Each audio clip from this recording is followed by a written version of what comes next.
morning everyone! It's VEDA day 3 and VidCon day 2 and my birthday day 1! Yay! Today is the day that we meet Hank Green, the man himself, who I can thank most of my friends, meeting Hannah Witton, and I'm having her new book signed. Thanks to Jofi, I have the book with me. There's gonna be a Nerdfighteria meetup. Hopefully today, for reals, we're gonna record what I'm doing right now, intros with Jay Tea and Paula. I'm hoping to bump into Michael again, but we'll see if that ever happens. And yeah, there's some other panels that we might or might not get to because of the meet and greets, which might take 2 hours sometimes, like yesterday. Looking forward to making the most of the last day of VidCon. Hank could have a break a Guinness record of taking a selfie with the most people with Pizza John with his brother's face. Pizza John. Is it a Guinness record? Could be, I don't know. So we're in the auditorium right now, waiting for there's a troll in the dungeon panel. And I just saw Valerie and I immediately regretted not wearing my Pizza John shirt, but it's in my bag, so I might change into it. Because in the morning I was like, I don't want to be like everybody else and wear a Pizza John shirt. It's so cliche, and I don't really like red, blah blah blah blah blah. But now I'm like, I should probably show everyone that I'm a Nerdfighter. So I think I'm gonna change after this. I didn't know how to make friends. I thought the way to make friends was to get attention, and I did that by lying and just being stupid and just, I don't know, just being an idiot. And then I learned that the way to make friends is just to be nice to people. And yeah, that's when things started changing, but that was very late on in my school years. If you could give yourself advice, or to a younger audience member who is starting their own channel. This is advice to myself, which I haven't yet fully realized. You know when you know something objectively, but your body and brain is just it can't process it right. I need to just keep repeating it to myself. Not everyone is gonna like you, and that's okay. I wish I could really believe that, but that's advice I give myself now and earlier.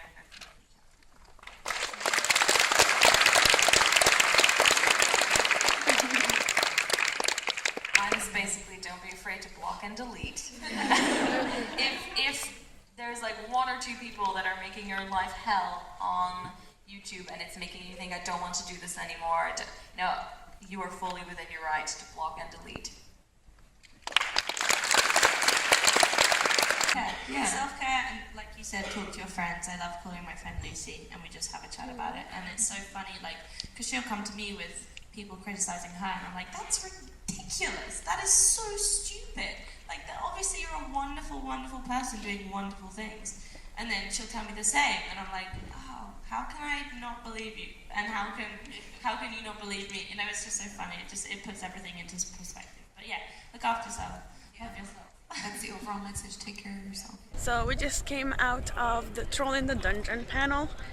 I felt like it was a little bit redundant because I've heard these exec YouTubers say the same things yesterday about deleting comments and muting people and you should love yourself and stuff like that. I mean, it's not bad that it's reiterated again and again because we need to believe it, we need to live it, but it was a little bit redundant. We're going to meet Hank now, but first I'm going to change into my Pizza John shirt. Esti is very sad that she's not in both Rhett and Link's line and Hank's line.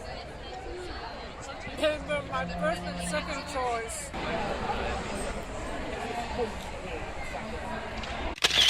So we just met Hank. My hands were shaking so much that the video is very shaky, but he was in a hurry kind of because we were at the end of the line and he had a panel. He's having a panel after the meet and greet, so I could see that he was there, he was concentrating, but it was pretty hard for him, I think, because he's been there for hours. I could just see at his face like, okay, what should I do? Okay, Let's get this over with as fast as possible, but nicely, as nicely as possible. I wanted to make him sign this thing, but at the same time I didn't want to, so it's fine. I had him sign my P4A calendar. I have a picture with him. He said happy birthday to me. I thanked him for my friends. Also, I got a hug, so what else can you ask for on your birthday? And now we're going to the second half of a panel that we almost entirely missed because of the meet and greet. When you make videos, you are the whole thing. So you're the person and the words you say, but then you're also, whether you think about it consciously or not, you're how you frame yourself, you're what you have in the background, you're what you're wearing. And then I think editing also is a huge part of how people's perception of you is affected. Because people can pick up on little things like that, I think. And that's a whole part of your personality that goes into what you make. There's this great phrase that like a movie is made 3 times. Once when it's written, once when it's shot, and once when it's edited.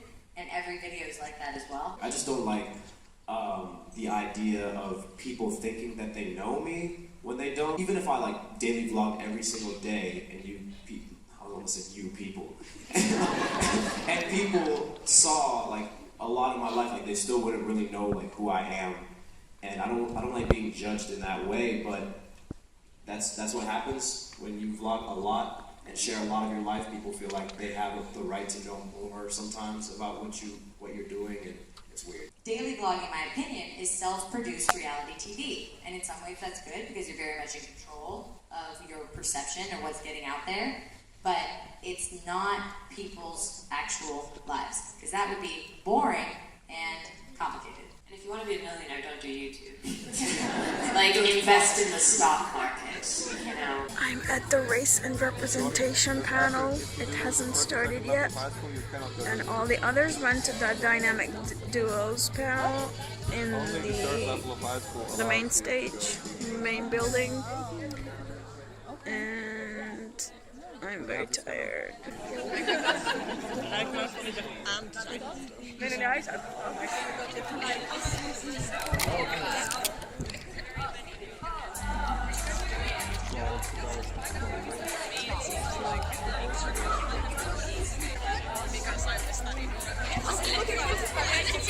What the F is happening?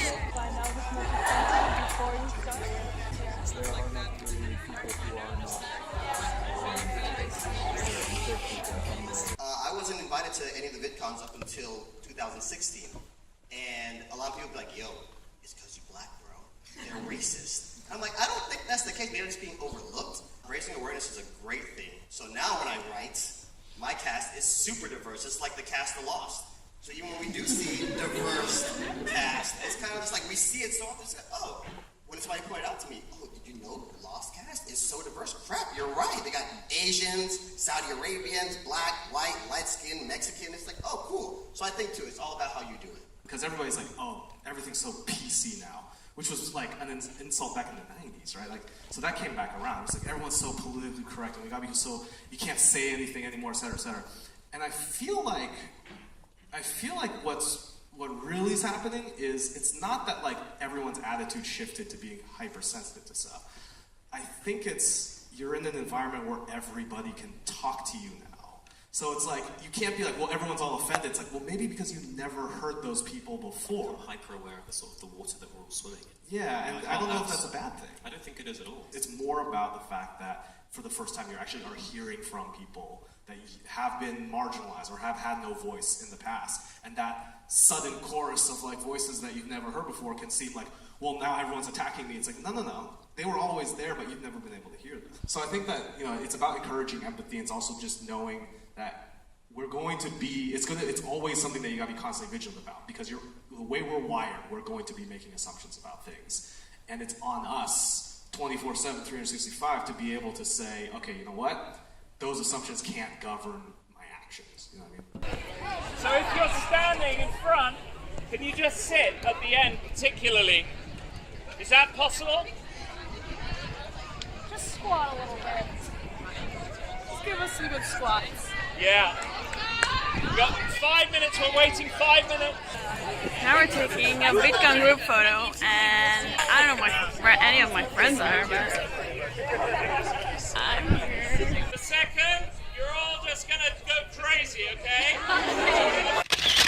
Now I am at Witton's meet and greet with Nori and Jofi. We're gonna have our books signed. Yeah? I run back in my own house after taking out the trash. You run? I have. You run back? I have. It's embarrassing. I'm not embarrassed. I'm proud of it. You know, somebody. I'm gonna. And then You scared to take out your trash too? I'm gonna put something start a outside your Facebook house. group. I'm gonna put something outside of your house now that I know that. A lot of times the weekend, because we do see each other all week, the weekends are for family. But we have been on vacation together. Yeah. I usually spend weekends with my best friend. Yeah. Robert's. Dale. It's mine. Yes, I'm listening. I'm just recording you guys. I wanted to be like, oh, they're talking about tech stuff. Cool, I'm gonna record them, and then they stopped. Yes, camera, things, words, technical. Cool. So that's why I'm putting it in front of my face. This is so weird. You can't see what you're recording. Like there's no screen that would show you what you're recording. Yeah, of course. You don't need it at all. You don't need to be able to compose. Okay, so we're waiting for the Nerdfighter meetup to start. And these guys were having a technical conversation. But now they're talking about being sleepy.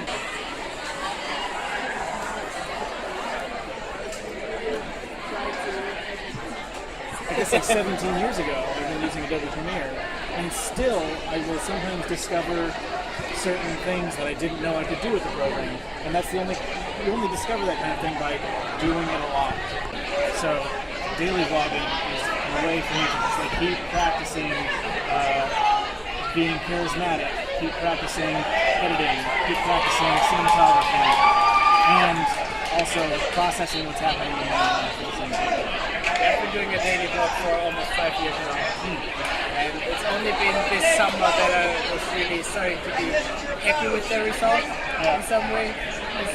I mean, I'm a perfectionist, but still, yeah.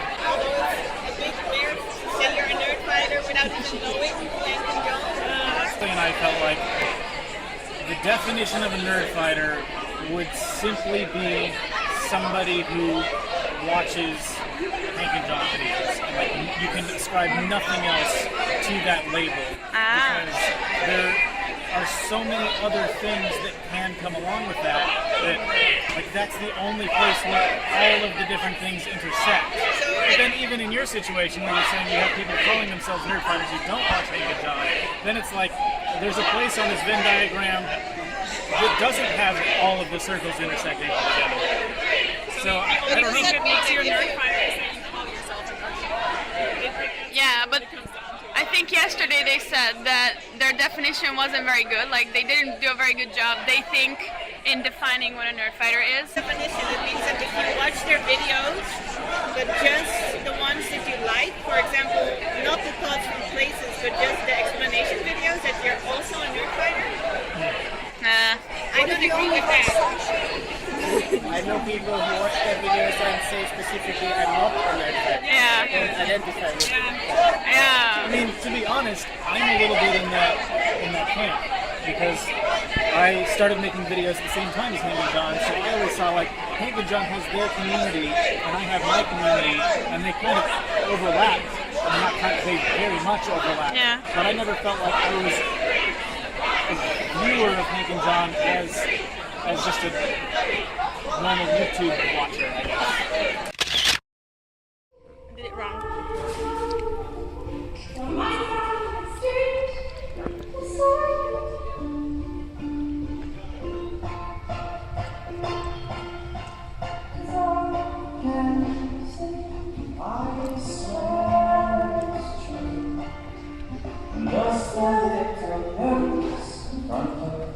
It's a very inside joke, but it's a good shirt. Like, you don't have to know where it's from. Yeah. They should have been selling these here. It's from the daily vlogs of Michael Aranda. Have you heard of him? I have heard of him, yes. So I was at the night show and I was prepared to leave with my friends from the night show, but then Michael tweeted us that he wants to do something while he's still here. So now we're in the middle of Amsterdam at night, walking down the street with Michael and Paula and Jay Tea.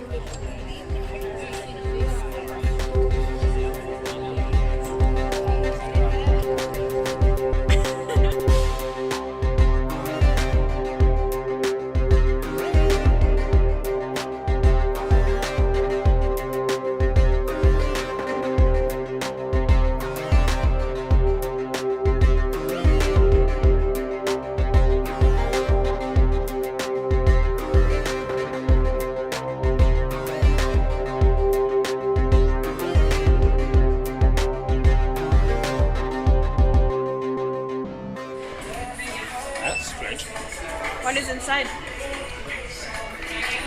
Leftover animal parts are huge. Would you like a bite?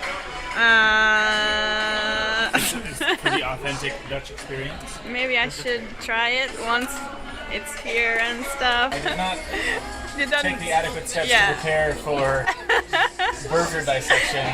No. I don't have a napkin. Things you do for the vlog. Oh, thank you, JT.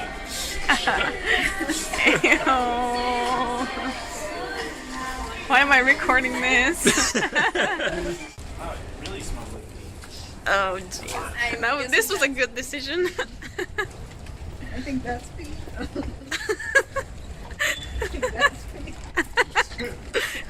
This is the most urine-smelling place that I've been in that is not a bathroom. I guess it's a bathroom for some people.